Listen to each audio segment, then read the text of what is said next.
অতিবৃষ্টির কারণে বিভিন্ন জলাধার থেকে জল ছাড়ার পর প্লাবিত বহরমপুর। জলের তলায় বহরমপুরের নিয়ালিশপাড়া অঞ্চলের বিস্তীর্ণ মাঠঘাট ডুবল, ফতেপুর মাঠ সহ রাস্তাঘাট, জলের তলায় ধানের জমিও ইতিমধ্যেই প্লাবিত মুর্শিদাবাদের বিভিন্ন জায়গা। এরই মাঝে এবার ডুবল বহরমপুরের নিয়ালিশপাড়া অঞ্চলের ফতেপুর মাঠ সহ রাস্তা।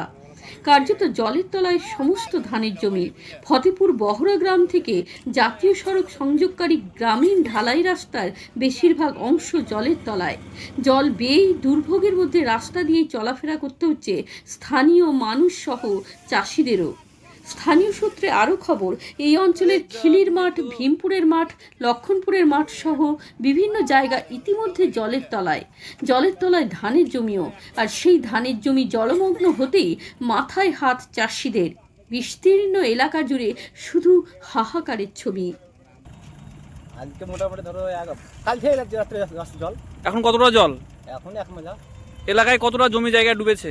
মেলা ধানের জমি কি সব জলের তলায়? এই জল কি নামবে মনে হচ্ছে? না এখন নামবে না, বাড়িতে পড়তে বাইরের জল প্রত্যেক এখন কি বাড়ছে? এখন প্রত্যেক বছরই হয়ে যায় না অনেকদিন পর হলো? গতবার তো হয় না, এই বছরই বেশি।